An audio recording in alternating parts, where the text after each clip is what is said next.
Terima kasih Tuhan, terima kasih. Terima kasih. Terima kasih Tuhan. Haleluya. Dengan kasih Kristus, Ibu Herna berdoa untuk kita mendengar firman Tuhan. Haleluya. Puji.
Silahkan duduk saudara.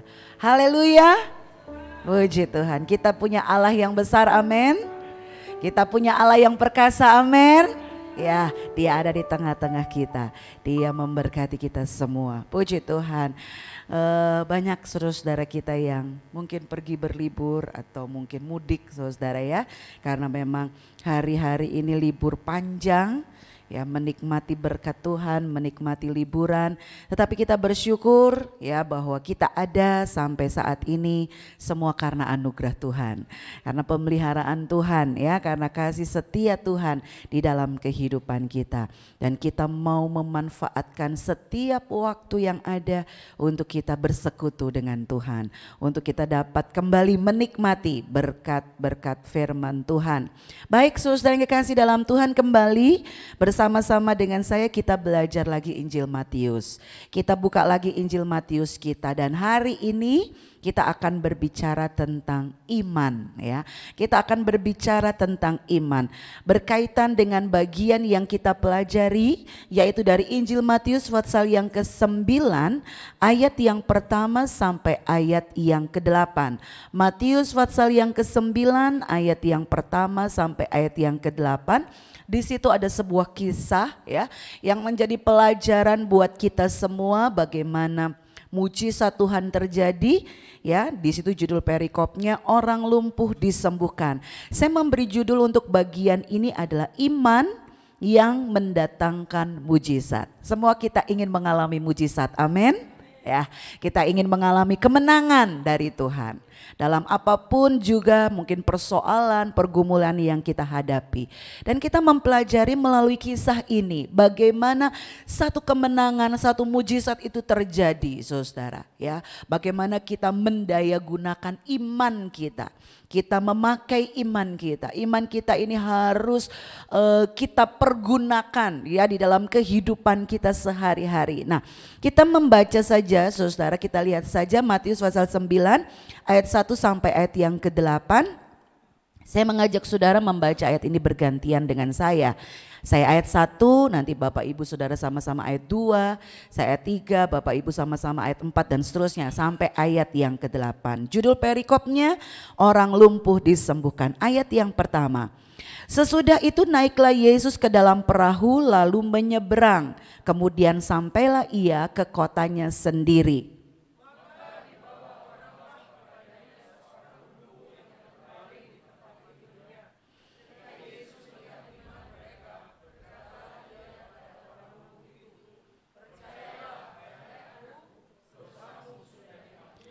Maka berkatalah beberapa orang ahli Taurat dalam hatinya, ia menghujat Allah.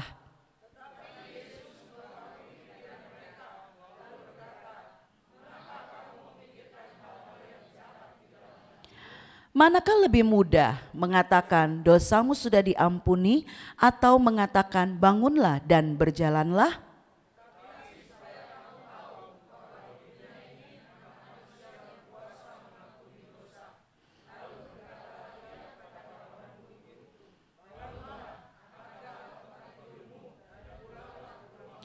Dan orang itu pun bangun lalu pulang.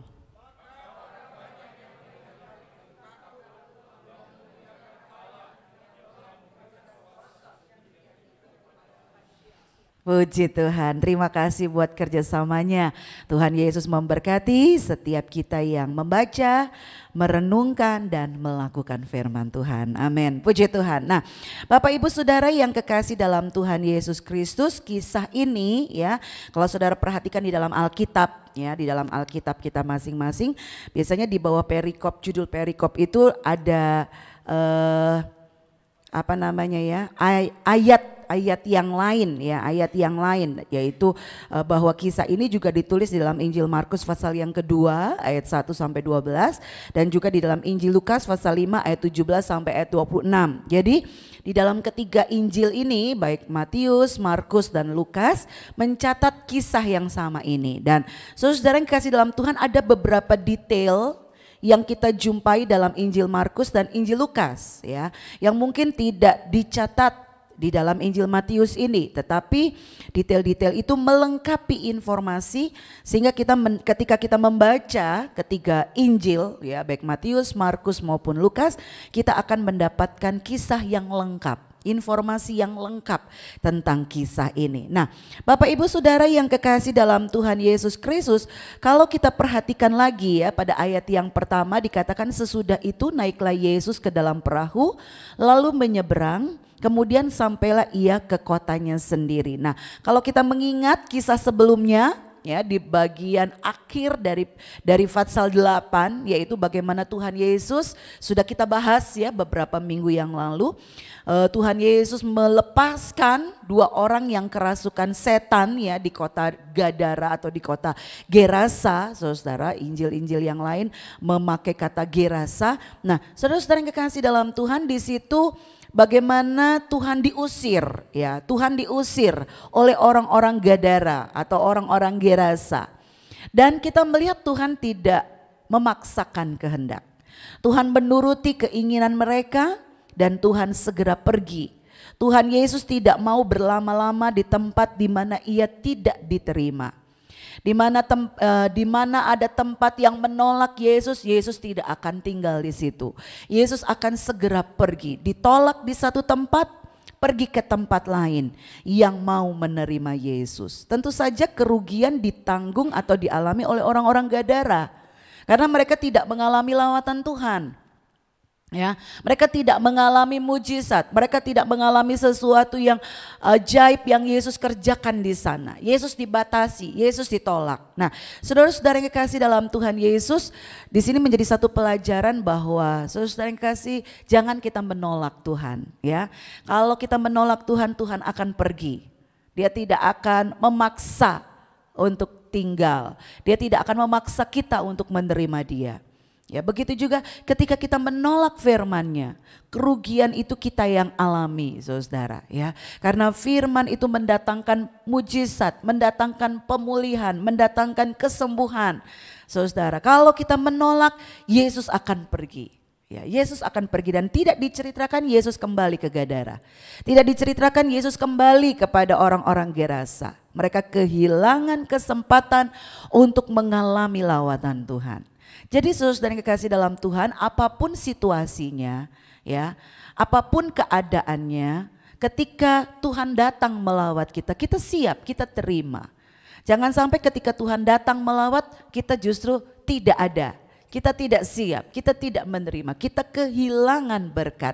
Nah, pelajaran di sini kita melihat bagaimana Yesus ditolak di Gadara, Yesus pergi. Dikatakan kalau di dalam Injil-Injil lain dipakai juga di kota Kapernaum ya. Di sini dikatakan ke kotanya sendiri. Nah, saudara-saudara yang dikasih dalam Tuhan Yesus, lalu kalau kita melihat ayat berikutnya, ayat yang kedua, maka dibawa oranglah kepadanya, kepada Yesus, seorang lumpuh yang terbaring di tempat tidurnya. Ketika Yesus melihat iman mereka, berkatalah ia kepada orang lumpuh itu, percayalah hai anakku, dosamu sudah diampuni. Nah, kalau kita membandingkannya dengan Injil Markus, nah sekarang kita melihat dari Injil Markus pasal yang kedua ayat 1 sampai 5, informasi apa yang kita dapatkan dari Injil Markus. Dikatakan Markus 2 ayat 1 sampai 5, kemudian sesudah lewat beberapa hari waktu Yesus datang lagi ke Kapernaum, tersiarlah kabar bahwa ia ada di rumah. Maka datanglah orang-orang berkerumun sehingga tidak ada lagi tempat, bahkan di muka pintu pun tidak. Sementara ia memberitakan firman kepada mereka, ada orang-orang datang membawa kepadanya seorang lumpuh digotong oleh 4 orang. Tetapi mereka tidak dapat membawanya kepadanya karena orang banyak itu. Lalu mereka membuka atap yang di atasnya. Sesudah terbuka mereka menurunkan tilam tempat orang lumpuh itu terbaring. Ketika Yesus melihat iman mereka, berkatalah ia kepada orang lumpuh itu, hai anakku, dosamu sudah diampuni. Nah, dari Injil Markus kita dapat informasi yang lebih detail ya, bagaimana situasinya.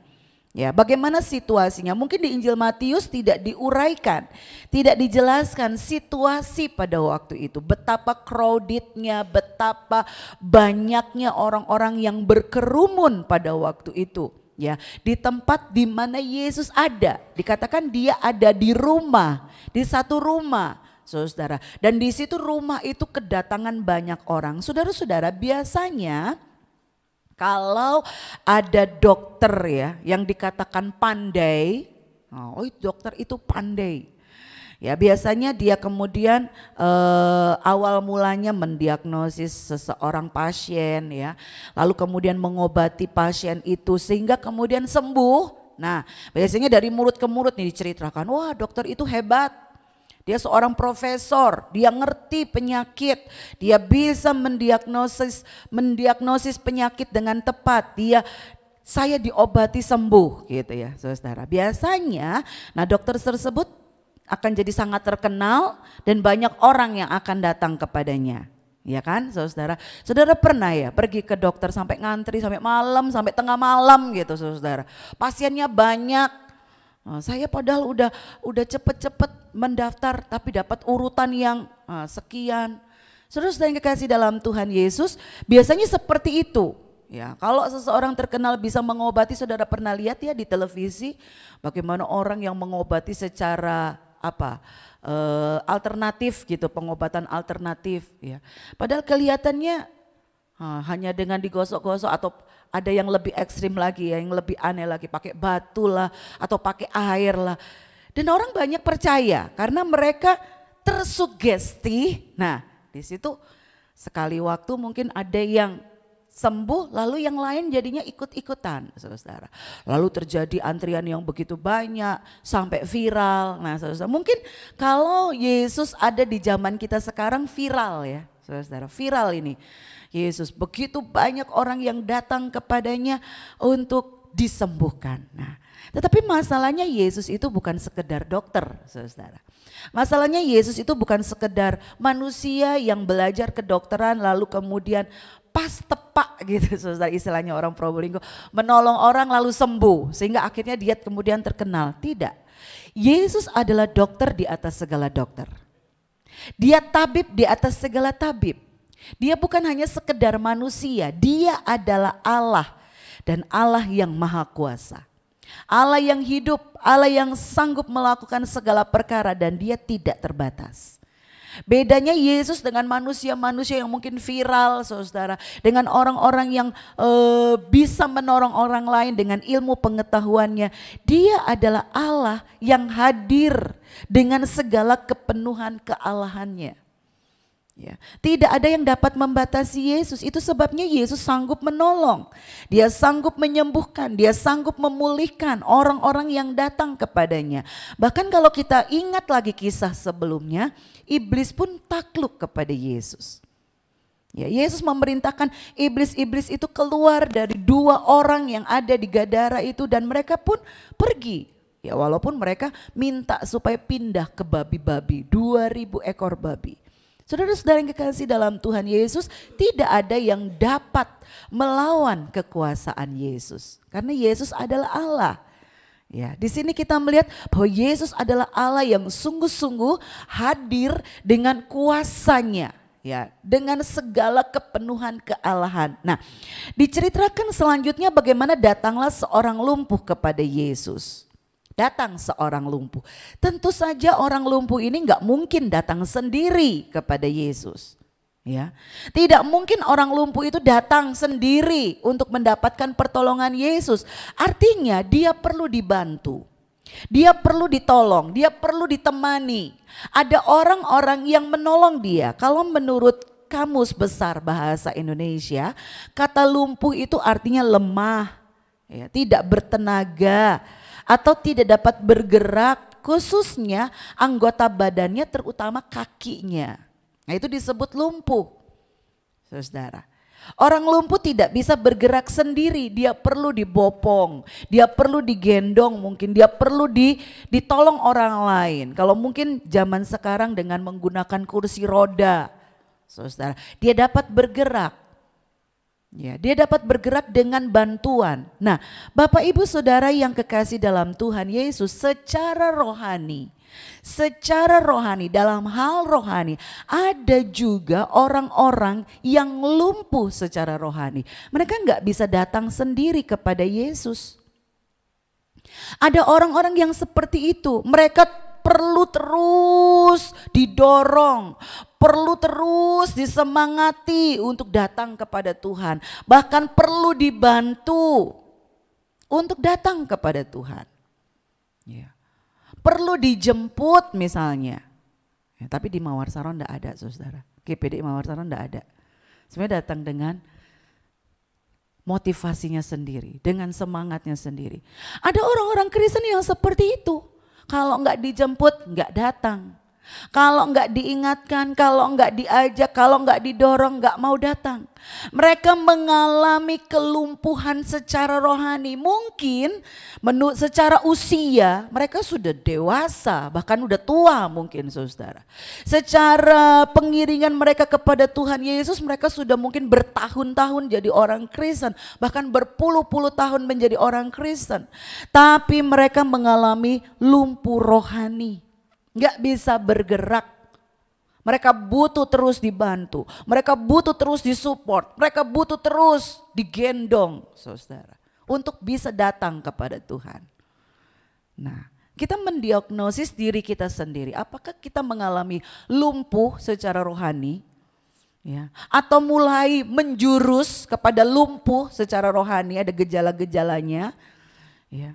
Tapi biarlah kiranya kita menjadi anak-anak Tuhan yang sehat, bukan hanya jasmaninya sehat, tapi rohaninya juga sehat. Punya kerinduan untuk datang kepada Tuhan, punya selalu semangat, rasa haus, rasa butuh akan Tuhan.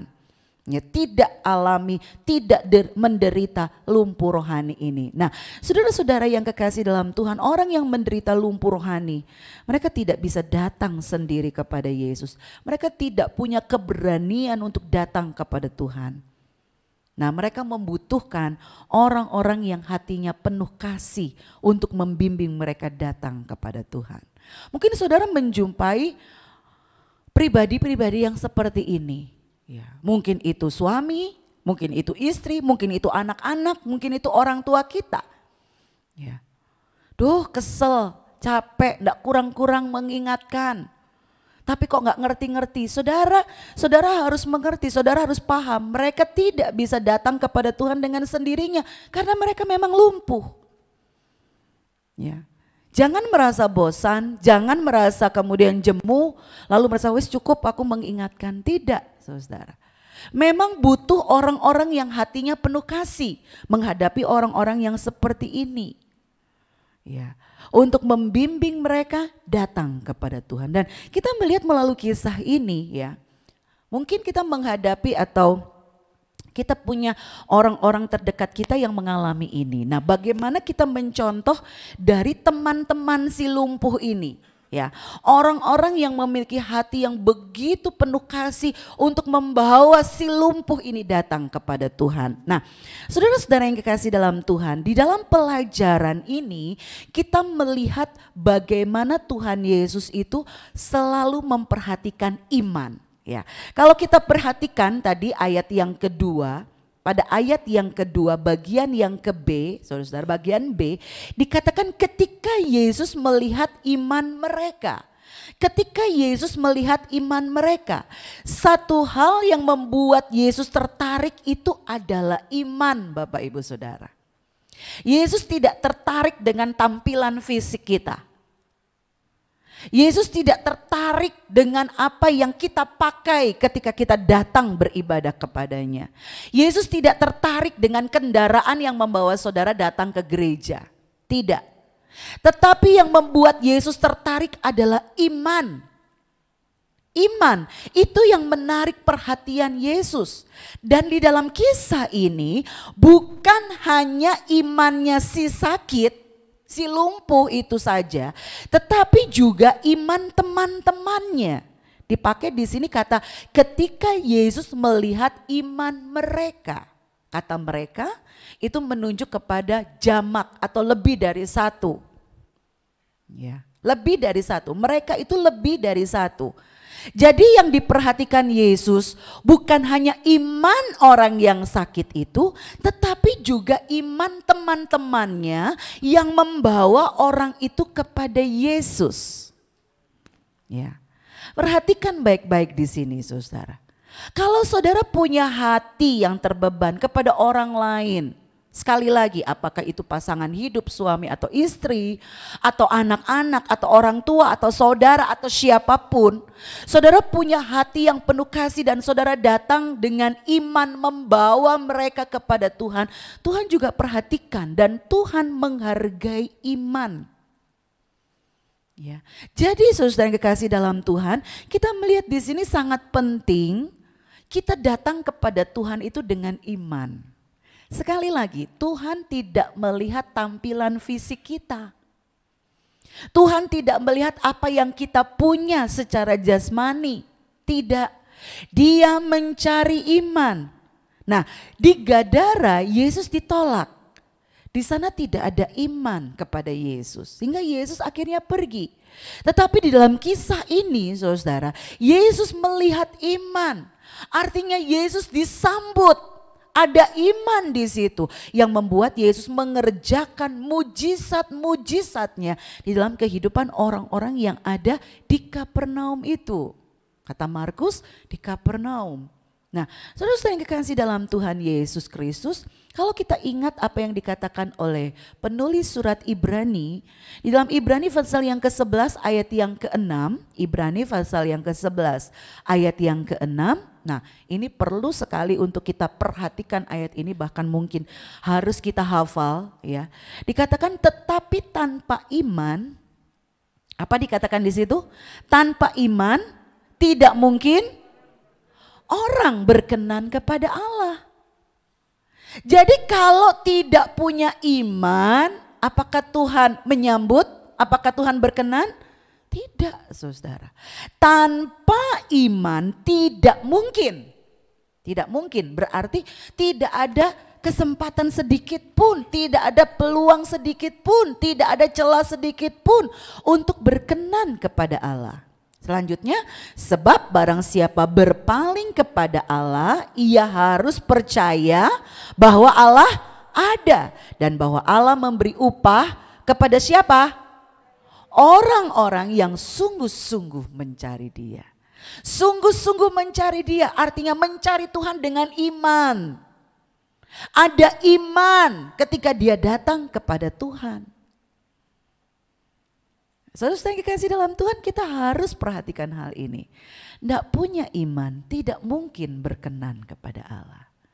Jadi bagaimana seperti juga dikatakan di dalam surat Korintus ya, ada 3 hal yang penting di dalam hidup orang percaya. Hidup pengikut Kristus, iman, pengharapan dan kasih. 3 hal ini harus ada. Nah hari ini kita membahas yang pertama yaitu iman. Adakah kita memiliki iman? Bagaimana kondisi iman saudara dan saya hari ini? Ya. Bahkan kalau dikatakan di dalam Lukas 18 ayat yang ke-8, Lukas 18 ayat yang ke-8, aku berkata kepadamu, ini Yesus berkata, ia akan segera membenarkan mereka, akan tetapi jika anak manusia itu datang, adakah ia mendapati iman di bumi? Kalau nanti kita ketemu Tuhan, Tuhan gak tanya harta kita, tidak. Berapa saldo yang ada di rekening kita, tidak. Tuhan tidak tanya deposito kita, tidak. Tuhan tidak tanya toko atau perusahaan kita, tidak. Yang dia cari, adakah kita memiliki iman? Saudara yang kekasih dalam Tuhan, dan di hari-hari yang terakhir ini, menjelang kedatangan Tuhan, iman orang-orang percaya itu akan mengalami goncangan-goncangan. Iman kita akan digoncang. Seperti murid-murid mereka mengalami goncangan ketika guru mereka ditangkap. Ketika Yesus dianiaya, Yesus akhirnya mati. Saudara, dan dikuburkan, iman mereka tergoncang. Saudara yang kekasih dalam Tuhan, tantangan-tantangan di akhir zaman ini menggoncang iman saudara dan saya. Apakah kita orang-orang yang bertahan? Apakah kita memelihara iman kita sampai garis finish? Apakah kita bisa berkata, aku mengakhiri pertandingan yang baik, aku telah memelihara iman. Saudara yang kasih dalam Tuhan Yesus, iman ini harus ada dalam hidup kita. Jangan sampai Tuhan berkata, mengapa kamu takut, kamu orang yang kurang percaya? Saudara yang kasih dalam Tuhan, kita melihat di sini ya, kita belajar tentang iman. Nah, ada 3 hal tentang iman yang kita pelajari hari ini dari si lumpuh dan teman-temannya. Ya, jadi si lumpuh dan teman-temannya ini mereka memperagakan satu iman yang bisa kita pelajari, yang bisa kita contoh. Yang pertama, saudara, iman mereka itu adalah iman yang kuat. Ini hal yang pertama, iman mereka adalah iman yang kuat. Artinya iman yang kuat ini artinya begini saudara, artinya bahwa mereka itu percaya, ya, mereka sungguh-sungguh percaya bahwa Yesus itu sanggup menyembuhkan. Itu iman yang kuat. Mereka sungguh percaya bahwa Yesus dapat menyembuhkan orang lumpuh itu. Pada waktu itu sakit lumpuh itu adalah penyakit yang sulit untuk disembuhkan saudara. Ya, sulit sekali untuk disembuhkan. Tidak ada tabib, tidak ada dokter yang bisa menyembuhkan waktu itu, di zaman itu saudara. Dan si lumpuh dan teman-temannya ini punya iman yang kuat. Mereka mendengar tentang Yesus. Ingat, iman itu datang dari pendengaran. Pendengaran oleh firman Kristus, firman atau berita tentang Yesus itu mereka dengar. Dan itu membangkitkan iman yang kuat di dalam diri mereka sehingga mereka percaya. Mereka sungguh percaya bahwa Yesus sanggup untuk menyembuhkan mereka. Ya. Ini yang pertama, iman mereka kuat. Yang kedua, kondisi iman mereka, ya, 3 hal tentang iman si lumpuh dan teman-temannya ini. Yang kedua, iman mereka itu adalah iman yang merendah. Iman yang merendah itu artinya bahwa mereka mau merendahkan diri di hadapan Tuhan. Mereka tidak minta Yesus yang datang. Saya lumpuh, gak bisa gerak. Tuhan Yesus dong yang datang sama saya. Gitu. Saya percaya Tuhan Yesus sanggup menolong saya. Tolong Tuhan datang sama saya. Tidak saudara. Tidak. Iman mereka justru mendorong mereka yang datang kepada Yesus. Walaupun keadaannya tidak gampang. Tidak mudah loh membawa orang yang lumpuh untuk datang. Walaupun 4 orang gotongan saudara.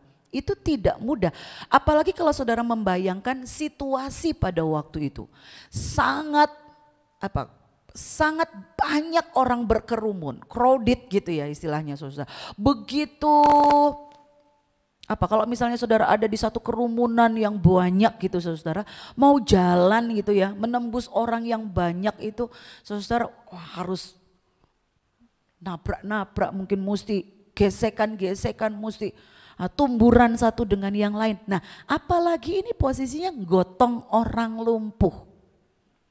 Ya. Orang lumpuh ini bukan cuma sekedar yang setengah bisa jalan saudara.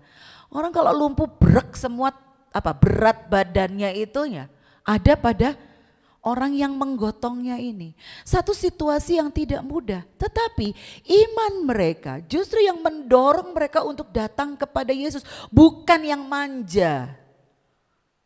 Susah Tuhan, saya sulit datang, saya lemah. Saya ini tidak bisa, saya sudah tua, saya tidak bisa ngapa-ngapain. Tuhan dong yang datang sama saya.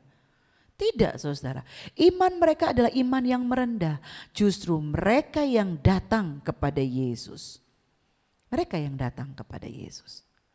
Yang ketiga, iman, kita belajari tentang iman dari si lumpuh dan teman-temannya ini. Yang ketiga, iman mereka adalah iman yang aktif. Iman yang aktif itu artinya iman mereka tidak bisa dihalangi oleh rintangan atau kesulitan yang menghadang. Iman yang aktif itu bertindak. Iman yang aktif itu bergerak. Iman yang aktif itu datang kepada Yesus. Tidak tunggu nanti didatangi, tidak. Justru iman yang aktif itu proaktif, artinya apa? Jemput bola gitu saudara, mungkin istilahnya. Cari, datang, ya, meraih pertolongan itu. Nah ini iman yang dimiliki oleh si lumpuh dan teman-temannya. Nah saudara-saudara yang kekasih dalam Tuhan, iman yang aktif itu melakukan apa yang Tuhan perintahkan. Yakobus pasal yang kedua ayat yang ke-17, Yakobus pasal yang kedua ayat yang ke-17, dikatakan di sana demikian juga halnya dengan iman. Jika iman itu tidak disertai perbuatan, maka iman itu pada hakikatnya adalah mati. Dan sesuatu yang mati itu enggak ada gunanya, Bapak Ibu Saudara. Ya. Sesuatu yang mati itu tidak ada faedahnya. Dikatakan iman itu jika tidak disertai perbuatan, pada hakikatnya adalah mati. Perbuatan apa? Perbuatan apa yang seharusnya menyertai iman itu? Perbuatan ketaatan. Ketaatan kepada firman Tuhan.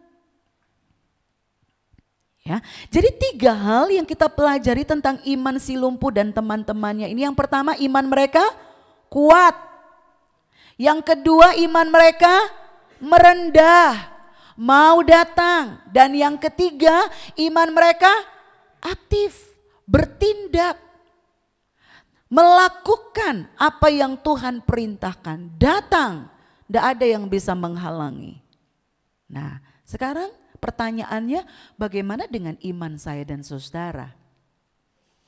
Bagaimana dengan iman kita? Sampai hari ini di titik mana iman saya dan saudara? Ya, apakah iman kita ini ya satu iman yang kuat, artinya sungguh-sungguh percaya kepada Yesus? Kita mau merendah di hadapannya dan kita mau aktif melakukan apa yang Dia perintahkan. Nah, Bapak Ibu Saudara, sekarang kita mau perhatikan dari Injil Markus ya. Kita tidak tinggalkan Matius, tapi kita melihat apa yang dikatakan oleh Markus. Dalam Markus pasal yang kedua, ayat yang ketiga sampai ayat yang keempat. Mari kita perhatikan. Markus pasal yang kedua, ayat yang ketiga sampai ayat yang keempat. Dikatakan di sana, ada orang-orang datang membawa kepadanya, kepada Yesus, seorang lumpuh digotong oleh 4 orang. Tetapi mereka tidak dapat membawanya kepadanya karena orang banyak itu. Lalu mereka membuka atap yang di atasnya. Sesudah terbuka, mereka menurunkan tilam tempat orang lumpuh itu terbaring. Nah, ada 4 orang. Ada 4 orang. Mereka menggotong orang yang lumpuh itu. Ya. Sekali lagi, orang yang lumpuh itu nggak bisa datang sendiri. Dia lemah, dia tidak bisa bergerak. Nah, bersyukur dia punya teman-teman. Entah apakah itu teman, apakah itu saudara, apakah itu kerabat, apakah mungkin itu kakak atau adiknya, tidak diceritakan, bukan masalah. Tetapi saudara, ada 4 orang yang harus menggotong, yang harus mengangkat orang lumpuh ini. Saudara pernah gotongan ya sama orang lain, ya mungkin 2 orang gitu ya, angkat sesuatu, gotongan. Nah kalau saudara gotongan dengan orang lain, mengangkat sesuatu benda yang berat misalnya, atau apalah gitu ya saudara. Nah apa yang dibutuhkan supaya kita bisa mengangkat ya bersama-sama dengan orang yang bekerja sama dengan kita itu sampai kemudian apa yang dituju itu berhasil. Misalnya memindahkan satu barang yang berat atau membawa seseorang yang lemah gitu seperti yang dikisahkan di sini. Apa yang dibutuhkan? Kompak. Iya. Kalau mau ngangkat sama-sama kan, tingginya sama-sama. Kalau enggak kan gelondong orang yang lumpuh ini ya, bisa dibayangkan saudara. Ya. Kalau ada yang satunya lemah loyo-loyo, enggak semangat. Bagaimana bisa bawa orang lumpuh ini atau mengangkat benda yang berat itu? Kompak, benar sekali. Kerjasama, kompak itu mungkin bahasa lainnya kerjasama. Harus bisa kerjasama dengan baik. Ya. Apalagi kalau saudara baca ceritanya, mereka nggak bisa masuk lewat pintu, saudara, karena penuh orang sesak, ya, orang sesak di sana nggak bisa mereka lewat. Mereka harus naik ke atap. Sudah gotong orang lumpuh, mesti naik lagi. Saudara, saya jadi ingat ya, satu waktu pernah kami memakamkan satu jemaat, saudara. Nah, memakamkan istrinya, suaminya udah meninggal duluan, jadi dimakamkan di satu lubang, saudara. Dan karena ini keluarga Chinese ya, yang sangat bukan hanya punya gitu saudara ya. Nah sangat ini mereka pakai petinya itu yang kayu itu loh saudara, yang bentuknya itu kayak bunga itu saudara. Berat kan itu saudara, berat sekali. Lalu naik, jadi makamnya itu naik gitu tinggi saudara. Aduh saya melihat itu baru kali itu pengalaman memakamkan saudara seiman ya, anak Tuhan itu proses pemakamannya ya, jadi artinya dari rumah duka sampai di liang lahat itu sampai berjam-jam saudara. Sementara proses ibadahnya hanya 15 menit kalau nggak salah, karena udah siang banget dan lama, sulit sekali saudara. Saya juga membayangkan saudara ya, kisah ini udah bawa orang lumpuh, lalu mesti naik, manjat ke atap rumahnya orang. Dibutuhkan kerjasama yang harus benar-benar kompak. Mereka ini harus punya iman yang sama. Kalau ada orang, aduh ngapain sih kita kesini, iya tak Yesus bisa menolong, ngapain kita susah-susah. Kalau misalnya ada salah satu yang berpikir seperti itu, semakin sulit ya usaha mereka, upaya mereka. Tapi mereka harus punya iman yang sama. Harus yakin bahwa usaha kita ini gak sia-sia. Kita semua percaya, 4-empatnya percaya bahwa Yesus sanggup menolong saudara kita yang lumpuh ini. Ya, kerjasama, kompak, lalu imannya harus sama. Dan mereka juga harus punya kasih yang sama kepada si lumpuh ini. Ya. Sama-sama mengasihi si lumpuh ini sehingga mau berkorban untuk kesembuhan si lumpuh ini. Kalau ada yang nggak terlalu sayang, aduh ngapain sih susah-susah, iya kan saudara? Kalau saudara nggak terlalu sayang sama seseorang, saudara nggak akan mau bersusah payah gitu ya untuk menolong orang tersebut, ya sekedarnya kan gitu saudara. Kalau kita cuma sekedar, ya nggak terlalu cinta, nggak terlalu kasih, ya sekedarnya saja berbuat. Tidak akan sampai kemudian mengorbankan daya upaya. Nah, di kisah ini kita melihat 4 orang teman yang mengangkat, yang membawa si lumpuh ini. Mereka punya iman yang sama, mereka punya kasih yang sama, yang besar kepada si lumpuh. Dan mereka mau kompak, mau bekerja bersama-sama. Dengan lain kata, 4 orang ini sepakat. Satu kata, satu hati, satu tujuan untuk membawa si lumpuh ini ketemu dengan Yesus supaya disembuhkan. Saudara-saudara yang kekasih dalam Tuhan Yesus Kristus, Matius 18 ayat yang ke-19, di situ Tuhan Yesus berkata, Matius 18 ayat 19, dan lagi aku berkata kepadamu, jika 2 orang daripadamu di dunia ini sepakat meminta apapun juga, apa janji Tuhan di situ? Coba saudara lihat.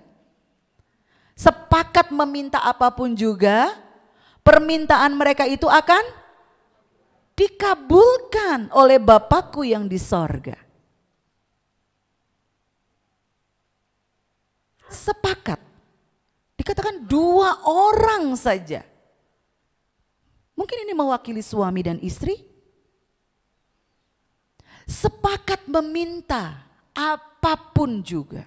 Saudara-saudara yang kekasih dalam Tuhan, mengapa seringkali nggak terjadi satu perubahan dalam keluarga kita? Mungkin dalam kehidupan rumah tangga kita. Tidak ada kesepakatan. Yang satu menganggap penting, yang lain menganggap biasa aja lah, nggak terlalu penting. Yang satu menganggap aduh berdoa sampai nangis, yang lainnya cuek aja. Ya biarlah, Tuhan mau tolong, Tuhan nggak tolong juga yes. Mau ya apa? Nggak bisa seperti itu saudara. Kalau saudara ingin mujizat terjadi, harus ada kesepakatan. Minimal dalam keluarga, kesepakatan yang paling kecil itu suami dan istri. Ketika ada satu problem dalam keluarga, saudara, bukan berarti Tuhan gak tahu, bukan berarti Tuhan gak mampu untuk mengubahkan. Tetapi yang Tuhan cari, apakah ada kesepakatan di situ? Kompak enggak? Kerjasama enggak? Orang tua dan anak mungkin. Kakak dan adik misalnya. Minimal 2. Dikatakan 2 saja. Sepakat, berdoa, minta sama Tuhan. Sepakat itu saudara, bukan yang satunya A, yang satunya lagi B, enggak. Kalau A, sama-sama A. Ya. Imannya sama, kasihnya sama kepada persoalan itu. Membawa persoalan itu kepada Tuhan. Janji Tuhan, Tuhan akan kabulkan. Dan Tuhan itu gak pernah mencela-mencela loh saudara. Tuhan itu gak pernah dia berjanji lalu mengingkari, tidak. Tuhan selalu menepati. Masalahnya ada pada kita. Coba dikoreksi. Sudah sepakat enggak? Sudah seia sekata atau tidak? Sudah mau kompak enggak? Ya, karena Tuhan berjanji dia akan mengabulkan. Saudara-saudara yang kekasih dalam Tuhan, ada kekuatan ketika orang-orang percaya itu sehati, sepikir, seia sekata, satu kasih, satu jiwa, satu tujuan. Ada banyak di dalam firman Tuhan diingatkan, hendaklah kamu sehati sepikir, ya kan? Satu kasih, satu jiwa, satu tujuan. Firman Tuhan dalam perjanjian lama juga bilang, kalau saudara bersaudara itu duduk bersama dengan rukun, bukan hanya sekedar enggak ada gontok-gontokan, enggak ada permusuhan, tapi mau kerjasama, kompak, sehati, sepikir, bersama-sama, berjalan, membawa, menggotong pekerjaan Tuhan ini bersama-sama. Maka dikatakan kesana Allah mencurahkan berkat. Mujizat itu terjadi saudara. Ada kekuatan loh di dalam kebersamaan, kesehatian, sepikir, seia, sekata. Bukan suami kata A, istri kata B. Tidak, saudara. Salah satu pelajaran tentang parenting ya, mengasuh anak. Untuk supaya anak itu dia bertumbuh memiliki karakter yang baik. Orang tua itu dalam mendidik harus seia sekata. Kalau mamanya bilang enggak, papanya juga harus bilang enggak. Gitu istilah sederhananya, saudara. Tidak bisa yang satunya tegas, mendisiplin, yang satunya memanjakan. Ya, itu kesalahan-kesalahan yang seringkali terjadi dalam pola pengasuhan. Itu hal-hal yang sederhana. Begitu juga di dalam kita meminta kepada Tuhan. Filipi pasal yang kedua ayat yang kedua.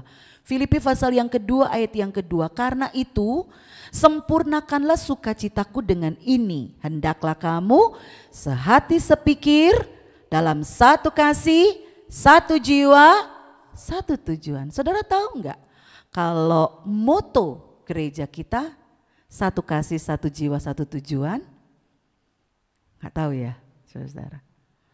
Seringkali di pelayan altar. Pelayan altar, satu kasih, satu jiwa, satu tujuan. Ya, kalau melayani Tuhan sama-sama, ndak sehati sepikir, saudara. Mau jadi apa? Mau dibawa kemana pekerjaan Tuhan, pelayanan kita? Harus satu aturan. Ndak masing-masing buat aturan sendiri, crowded saudara, kacau. Nah, yang lain kalau kita melihat 1 Korintus pasal 1 ayat 10. 1 Korintus pasal 1 ayat 10. Tetapi aku menasihatkan kamu saudara-saudara demi nama Tuhan kita Yesus Kristus supaya kamu seia sekata dan jangan ada perpecahan di antara kamu, tetapi sebaliknya supaya kamu erat bersatu dan sehati sepikir. Ya, saudara. Dalam pernikahan juga begitu. Kenapa terjadi perceraian? Sudah tidak satu prinsip, beda prinsip. 16 tahun menikah, 17 tahun menikah, terus kemudian bercerai beda prinsip. Dari mana itu saudara? Ya. Beda prinsip itu harusnya dari awal, disamakan prinsipnya. Seia sekata, sehati sepikir. Saudara ya, dalam firman Tuhan bagian yang lain, berjalankah dua orang kalau mereka tidak berjanji? Dalam kitab Amos ya dikatakan, berjalankah dua orang kalau mereka enggak sepakat, berjanji, berkomitmen gitu kata lainnya saudara. Nah begitu juga di dalam kita minta kepada Tuhan. Ya dicontohkan oleh 4 orang ini, mereka sepakat, kompak, bekerja sama. Ya, memiliki iman yang sama, memiliki kasih yang sama. Nah, kalau kita melihat usaha yang harus mereka lakukan ini sangat tidak sederhana, saudara. Ya, bayangkan harus menggotong orang lumpuh dan orang lumpuh itu harus mereka angkut bersama tempat tidurnya sekaligus. Saat tempat tidurnya, ya, tempat dia berbaring dikatakan. Ya, jadi tempat dia berbaring itu digotong, diangkat sama-sama. Matius pasal yang ke-9 ayat yang kedua dikatakan, dibawa oranglah kepadanya seorang lumpuh yang terbaring di tempat tidurnya. Ngangkat sak tempat tidur ya saudara. Bukan usaha yang mudah, bukan usaha yang gampang. Jadi saudara yang kekasih dalam Tuhan, di sini kita melihat teman-teman si lumpuh ini memiliki iman yang sepakat, seia sekata. Masalah apa yang saudara hadapi dalam rumah tangga saudara? Masalah apa yang sedang saudara gumuli hari-hari ini? Saudara yang kekasih dalam Tuhan, sepakat, ajak orang terdekat dengan saudara. Ya, sepakat bersama-sama, berdoa kepada Tuhan, minta kepada Tuhan. Saudara kalau ada orang datang kepada kami, tolong Bapak Ibu Gembala bantu doa ya. Apa yang mesti kami bantu doa gitu kan. Kalau dia nggak mau cerita ini, bagaimana bisa sepakat? Gak tahu masalahnya. Ya paling kami berdoa, Tuhan tolong keluarga ini. Kami tidak tahu masalahnya. Jujur saudara, Itu yang kami katakan. Kami tidak tahu apa yang dia hadapi, tapi dia membutuhkan pertolongan Tuhan. Kalau orang cuma bilang, tolong bantu doa, apa pekerjaan, ya. Dia nggak cerita secara detail. Perlu untuk kita bersama-sama berdoa itu sepakat, seia sekata, sama. Yang diminta kepada Tuhan itu sama. Nah, saudara-saudara yang kekasih dalam Tuhan, jadi ketika di dalam hidup kita berkeluarga atau berjemaat, semua anggotanya seia sekata dalam iman, dalam kasih, bekerja sama, dalam kesehatian, maka mujizat itu pasti terjadi. Kemenangan itu pasti dinyatakan. Nah, kita melihat yang dialami oleh teman-teman si lumpuh ini, saudara. Dalam mereka melakukan usaha mereka, ada banyak orang yang menghalangi mereka. Coba bayangkan orang-orang yang berkerumun itu, tega banget ya mereka. Saya mikir-mikir saudara, membayangkan kisah ini. Ada orang 4 udah ketayalan bawa gotong si lumpuh. Permisi, minta jalan. Mereka enggak memberikan perhatian sama sekali. Mereka tidak memberi akses 4 orang ini yang menggotong si lumpuh ini untuk bertemu dengan Yesus. Buka jalan gitu, kasih jalan gitu supaya orang itu bisa lewat. Enggak, saudara. Enggak. Saudara yang dikasih dalam Tuhan, mungkin dalam hidup kita juga ngalami seperti itu. Halangan-halangan justru kita jumpai dari orang-orang. Orang-orang di sekitar kita mungkin. Orang-orang justru di dalam gereja juga mungkin. Orang-orang di dalam keluarga kita jadi penghalang kita untuk berjumpa dengan Yesus.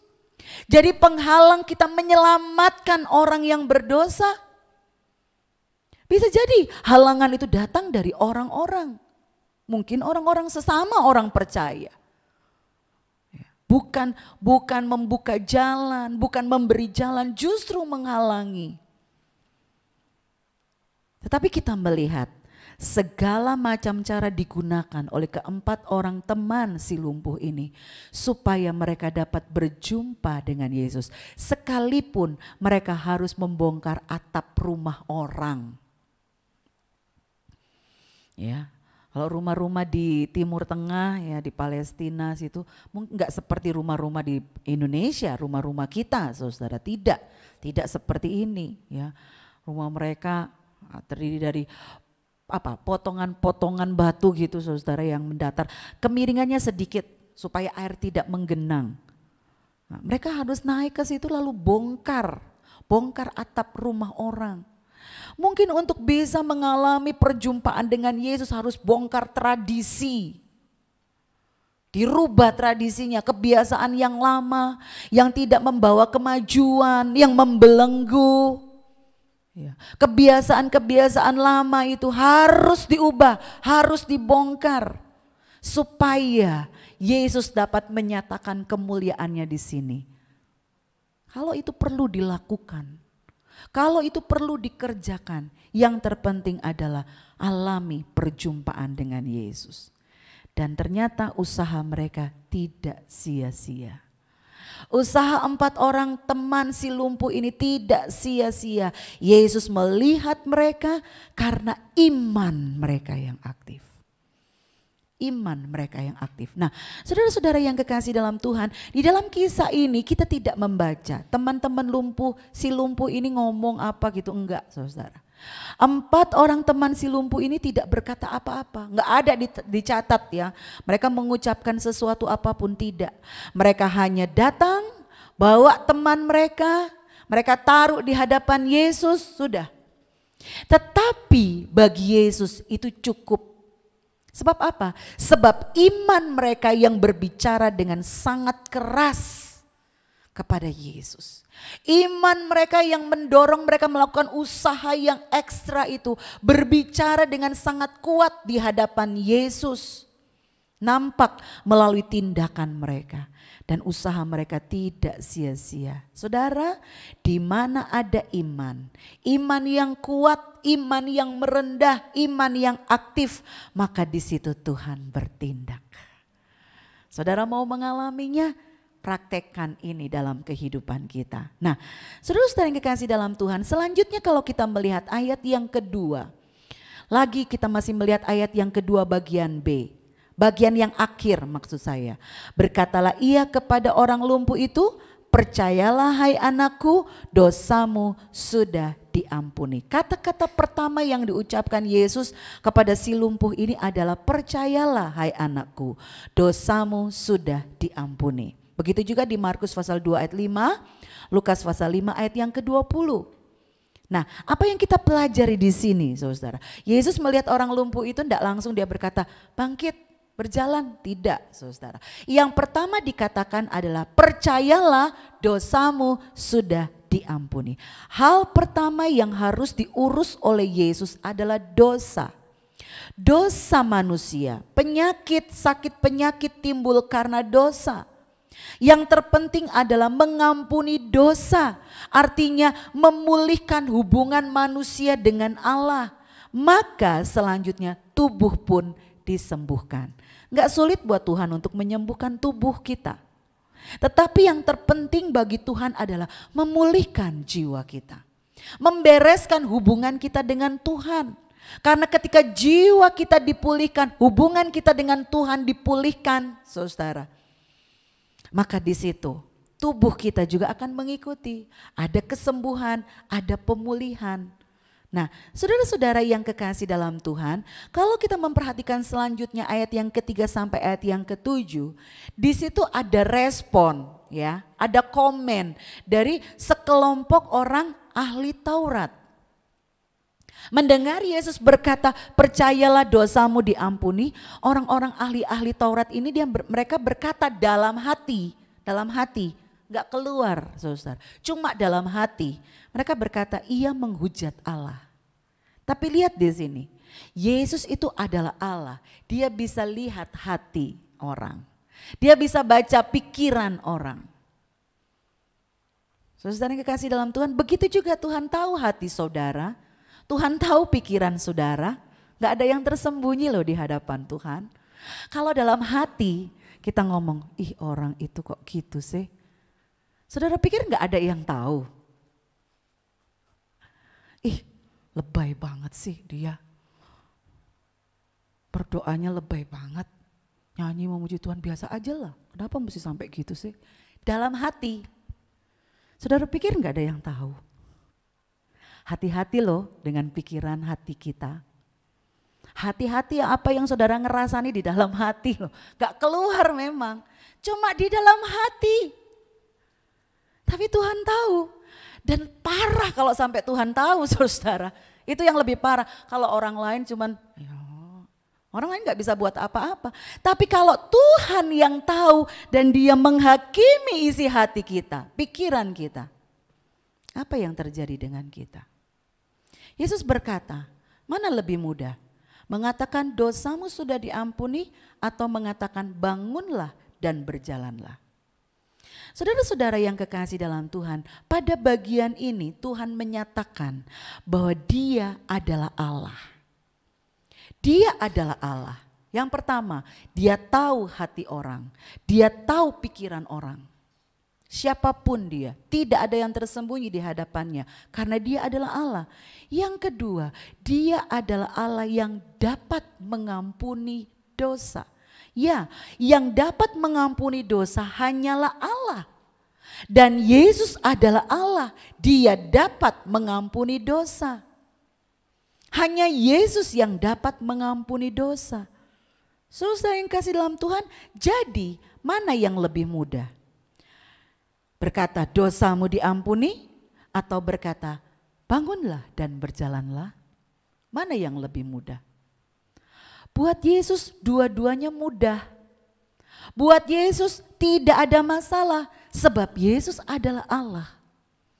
Dia mengampuni dosa, dia juga dapat menyembuhkan tubuh kita. Dia dapat memulihkan kita. Saudara-saudara, prinsip kerajaan Allah itu diampuni lalu berjalan. Diampuni lalu berjalan. Kita tidak mungkin dapat menjalani kehidupan kekristenan kita sebagai pengikut Kristus jika kita belum diampuni. Jika kita belum menerima anugerah, yaitu pengampunan dosa. Bereskan hidup kita dengan Tuhan, jiwa kita, urusan rohani kita. Maka yang lainnya, urusan-urusan jasmani, Tuhan dia sanggup mengerjakannya dalam hidup kita. Kalau dia saja sanggup mengampuni dosa, tidak ada yang sulit untuk memulihkan rumah tangga kita. Tidak ada yang sulit untuk memulihkan ekonomi kita. Tidak sulit buat Tuhan untuk memulihkan kesehatan kita. Kita belajar bagaimana iman kita, ya, iman kita di hadapan Tuhan. Kisah ini mengajarkan kepada kita tentang iman yang menarik hati Yesus. Bukan hanya si lumpuh, tentu kalau si lumpuh dia sakit, dia butuh pertolongan kan saudara.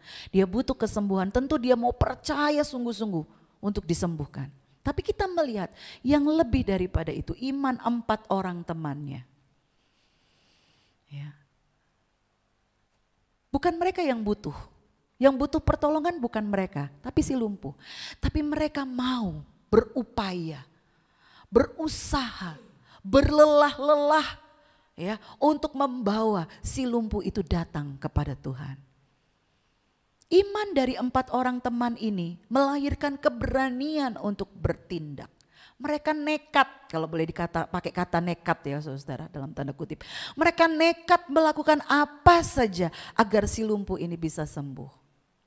Dan kita melihat bagaimana aksi mereka menarik perhatian Yesus. Yesus mengerjakan sesuatu yang luar biasa, bukan hanya si lumpuh saja, tapi di hadapan orang lain yang ada di situ. Ya. Yesus menyatakan dirinya melalui peristiwa itu, menyatakan dirinya sebagai Allah yang membuat orang lain menjadi takjub dan takut. Dikatakan ya pada bagian ayat yang ke-8, maka orang banyak yang melihat hal itu takut lalu memuliakan Allah yang telah memberikan kuasa sedemikian itu kepada manusia. Melalui peristiwa itu, kemuliaan Tuhan dinyatakan. Orang-orang banyak itu mereka boleh melihat kemuliaan Tuhan dan dikatakan mereka takut. Saudara yang kekasih dalam Tuhan, begitu juga dengan kehidupan saya dan saudara. Ketika kita menjalani hidup, seringkali kita berpikir ya iman itu ya cuma untuk hal-hal agama gitu ya. Oh ke gereja pakai iman, dengar firman pakai iman. Kita lupa bahwa iman itu juga ada sangkut pautnya dengan cara hidup kita sehari-hari. Ya, iman itu harus dikerjakan, diwujudkan dalam tindakan.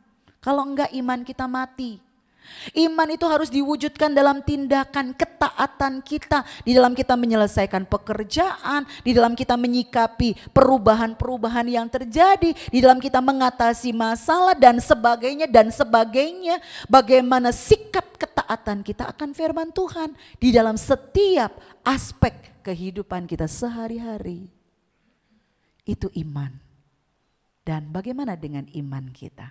Ya, bagaimana dengan iman kita? Iman itu menarik perhatian Tuhan. Biarlah kiranya saudara, iman kita tidak hanya terkurung di kamar yang sempit, tidak. Tetapi kita gemakan melalui ketaatan tindakan kita dalam kehidupan kita sehari-hari. Sehingga kemenangan itu dinyatakan, pertolongan Tuhan itu dinyatakan. Ya, kita mau punya iman yang sepakat. Gitu ya, sepakat, seia sekata. Firman Allah berkata bahwa orang benar itu hidup karena percaya. Ya, kita punya pengharapan yang selalu ada di dalam Yesus Kristus. Puji Tuhan, Tuhan Yesus memberkati kita semua. Mari saya mengajak kita menyanyikan pujian ini. Tuhan yang besar, ku hidup karena percaya.